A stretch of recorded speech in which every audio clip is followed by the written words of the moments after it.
सर्वधर्मान् परित्यज्य मामेकं शरणं Vraj. The miseries of material existence and the most hopeless conditions of life is the best possible opportunity to turn to God.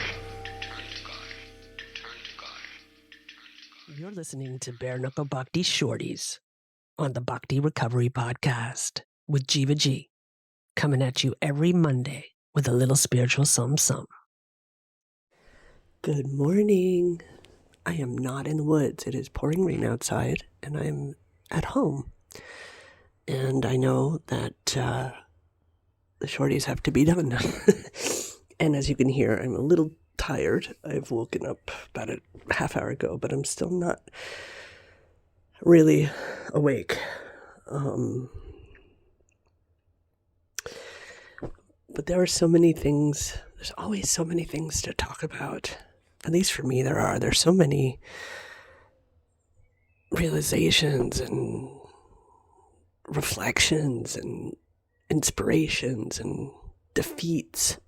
You know, what I perceive as defeats, what I perceive as celebrations, well, all these things that we perceive to be measurements of what should not be our self-worth. There we go.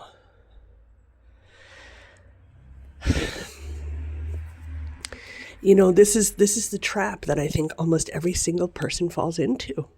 I'm speaking for myself, but through my experience and being a human being with a lot of people around, obviously, I see that we fall into the trap of measuring our insides with what we do on the outside. We measure our insides from our successes, our failures, and while part of this is important for our own, for our own, see, this is the thing. We need our ego in this world in order to move forward until everything is given to Krishna and then there is none. And until then, we will be always falling, or I like to speak in the I. But I'm actually, my belief system is we. So in this case, what we always do is we're seeking our self-worth through material experiences. And I don't really want to be in that cycle. There's a part of me that still does. It's like in the 6th and 7th step, you know, become willing to let God, let Krishna remove these defects of character. That's for me a defect of character. And then we ask Krishna immediately to do it. I've asked Krishna immediately to do it, but I act differently. That's the thing. We act different. We say we want complete freedom from the material world, yet we engage. And we have to engage. So here's the conundrum. We have to engage. And we have to engage in a way and a manner that's keeping Krishna at the center. And this is why I believe in Bhakti so much. Bhakti Yoga is the only practice that I know that does both, that teaches us that we move in and out within this world, of this world, but we try to use those senses that we have in Krishna consciousness, and that's what that means, to me at least, that's what that means. It means that so it's like, even if I can't let go of the idea that, or if I can't let go of the action of having my self-worth or anything that I do feed something within me, feed a need of my ego or feed the need of it, even if I can't do that, to let that go, I can always just give it to Krishna, right? I do have that choice. And when I find myself immersed in a feeling, in an illusionary feeling, might I add, it's an illusionary feeling. When I immerse myself in that illusionary feeling, then I'm not keeping Krishna in the center. And then I become attached to that. And then that's my self-worth. And this is the cycle that we're repeatedly in. I'm repeatedly in that cycle. And it's almost like sneaking little pleasures. Oh, but this is good. It's like, that's why we eat prasad. That's why they say everything you give to Krishna first, because we need to practice that, because we are not geared towards keeping Krishna in the center. We're geared towards feeding the illusionary I, me, myself, my feelings. I want happiness. And that's why for me it was so important to understand that everything is by Krishna's arrangement. Everything. Even the sad part. That's a step forward, saying, okay, everything that happens to me is sanctified, actually. And if not by Krishna, it's still my karma. There's like no way out of that. There's no way out of all of those options. For me, the only way that I can see is to let that go. And that has been a lifelong process. It's probably been lives long. It's probably in so many other lives. You know, I don't think that I'm even close. You know, this is something that I'm talking about. This is something that I'm talking about intellectually, and but truly experiencing it. I don't know who has done that. I think we have. Oh yeah, I've experienced that. I've experienced Krishna in my life because I was able to be so beaten into submission that I could look at Krishna. But those are fleeting seconds. You know, when things are going good, it's great. Oh, things are going great. Krishna's blessings. And we're, you know, I'm clean, I'm sober, Krishna's blessings. And yes, that's true. That's very true. But where are those feelings coming from? Is that the intellect? Or is that hanging on to that one feeling through the intellect that we're feeling at the moment? And then when things go really horribly wrong in life, do we say, oh, this is Krishna's blessing because we're trained to do so. And we do believe it. I mean, at least I do. I believe that it is also Krishna's arrangement, or that it's my karma and I own that. But it doesn't take the pain away. And why? Because I'm not completely unattached. Because I view pain as pain. I view pleasure as pleasure. And there's something that feeds the ego with that. That's truly what I believe. Stop. Let me rewind. That's what I've lived. That's what I've experienced. I don't truly think that any of us here in this earth are qualified to say that we're 100% surrendered 100% of the time. And what I mean by surrendered is being completely unattached to all of our feelings, to any of our feelings, all and any. Because if it was like that, there would be no reason to have Bhakti Yoga, would there? We'd be a Jnani Yogi or something else.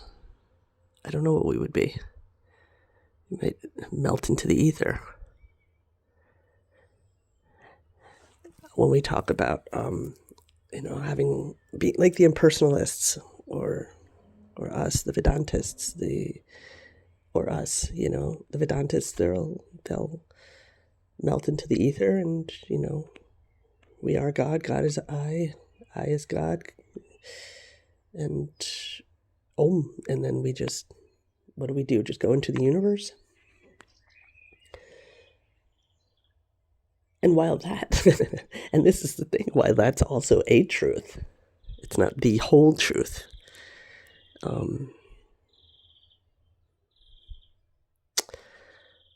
It's such a complex, it's an ocean of knowledge, intellectually, intuitively, and all we can do is keep trying to dip into that ocean of trying to take what we have and make the best of it.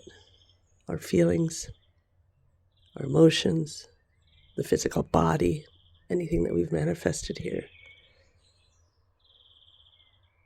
Why we're here in this body. You know, women's bodies, when we're put into this women's bodies, we have a lot to bear. You know, we have a very complex hormonal system. We bear the children. It is a little more challenging, I would believe. I don't remember being in a man's body, but I'm pretty much sure I was, at least in my last life or whatever lives. But I think we do kind of get that when we're born here into our female bodies. And that's the thing when I see things like, women, we get paid less, we get treated worse, the authorities are men and blah, blah, blah, blah. While materially that's true, actually. It's very true. I try not to get into the complexities of that because in the big picture, what the hell does it matter? In the big picture, who cares? In the big picture, we have also an advantage because we have more of a possibilities, more chances to come to Krishna in this female body because we have more pains and more ups and downs and more craziness. At least I do. I don't know. I don't want to speak for all women, but I know I have experienced this. We get our monthly things, and then we get the no more monthly things, and then it's a bit more complex.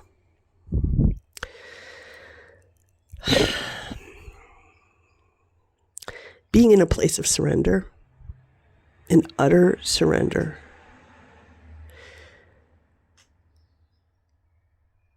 is almost something that,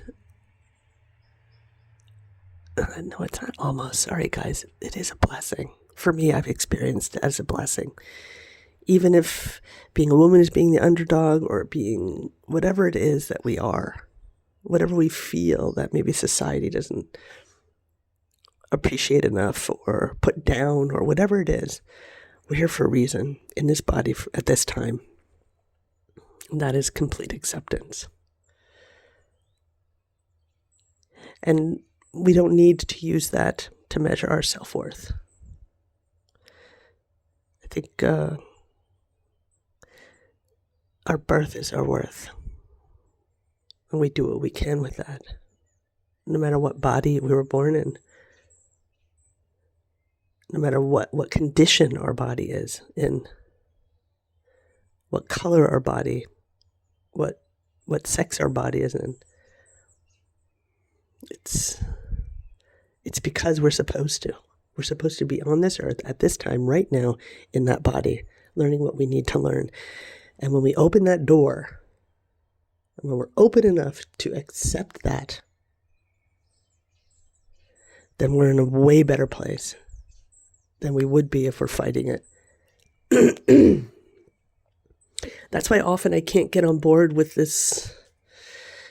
Why we try to respect, we do respect everyone, and we try as hard as we can, even if there's things that we don't respect. Why we do that? I sometimes just can't get on board with all of this. I identify as this, I identify as that. Come on, that's just being part of the problem in my eyes. It's, I'm really lucky. I grew up in New York City. I grew up in an area of New York City where that was everything. There was rich, poor, black, white, Puerto Rican, Asian, Jewish. There weren't many Italians though, but Jewish, lots of Jewish. I'm Jewish. And a lot of transvestites. And I know we're not allowed to say that. Sorry, guys. I've been in Germany for 35 years. Trans people. And actually mostly trans women. And it was just normal where I was growing up.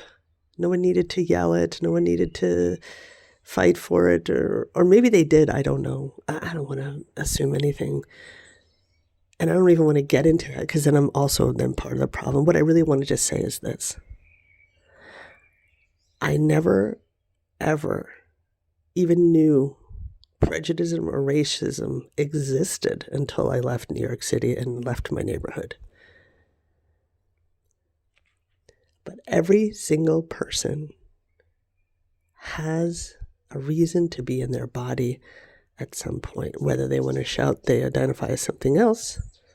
That for me is the lack of acceptance. I'm probably going to get in trouble for this, and I don't mean it in any horrible way. I need to be very careful about how I say things. I don't want to be anyone's enemy. And people can say, "Oh, that's good for you. You didn't have to be born in a body that's..." No, I didn't. But then again, the only plate that's not my plate to be looking at, the only reason why I should be looking at someone else's plate is to make sure that they have food on it. That's how I see it. I don't want to compare myself with anyone else. This is what Krishna gave me. This is the body that Krishna gave me. Who knows what body I had last time? And it's just about acceptance. And once we can do that, once we can accept exactly where we're at in the body we got, without having to look at everyone else's body and telling, "Oh, I got a bad deal," or "I'm struggling." We all struggle the way we're supposed to struggle, and we respect other people's struggles. That's what I wanted to say, actually. And we respect other people's struggles.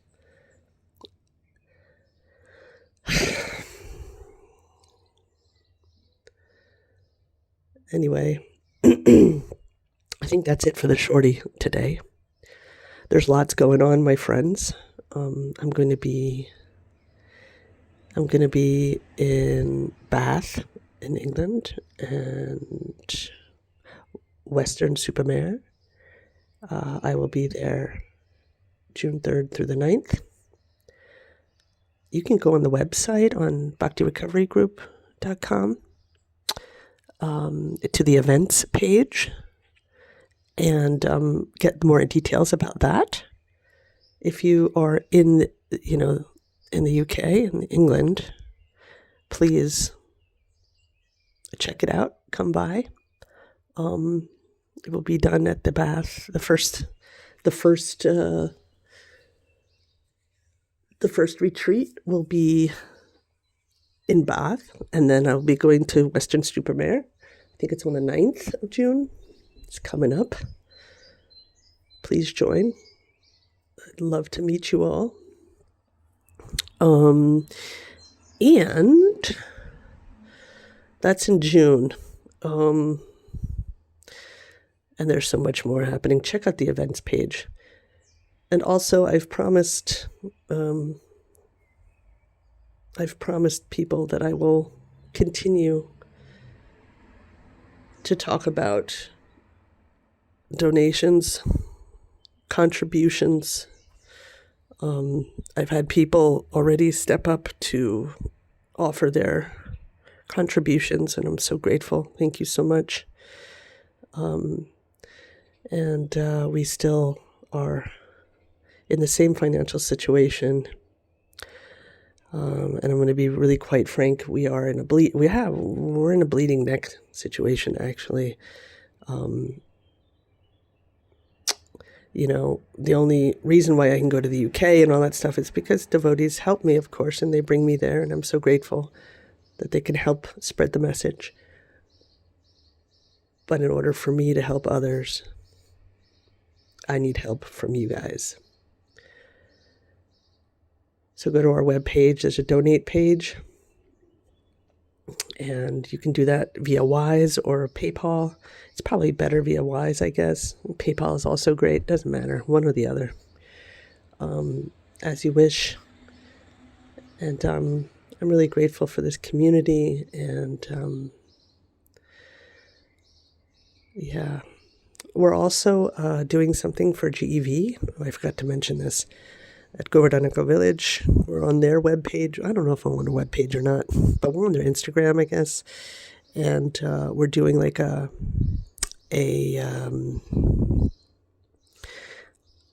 I'll be holding up a 3-session sort of thing, like a June 1st it will be, and it's coming up really soon. It'll be an intro to the Bhakti Recovery Group, and then June 13th, 14th, 15th, I think, or 14th, 15th, I don't remember. You have to look on the events page. Oh no, not on the events page, but I'll let you guys know. And there'll be it'll be on their Instagram. It's on their Instagram. It's also on our Instagram, our Bhakti Recovery Group Instagram. And there'll be a workshop, a 3-day workshop. And then, let's see if everything goes well. Then in August, Dominica and I will be in Govardhan Village, August 21st, 22nd, 20, like 3 or 4 days, 4-day retreat we'll be having at Govardhan Village. And I'll be celebrating my birthday. Well, I won't be celebrating. I'll have my birthday on the 22nd. Anyway, my dear friends, thank you for listening to me. Thank you for supporting. Thank you for being part of this community. It could be nothing without all of us together. And Hare Krishna, I love you all. Haribol. Thanks for listening. I hope you liked the Monday Shorties. Don't forget to check out our full-length episodes on Thursdays. If you like what you heard, spread the word. Peace out. सर्वधर्मान् परित्यज्य मामेकं शरणं Vraj. The miseries of material existence and the most hopeless conditions of life is the best possible opportunity to turn to God.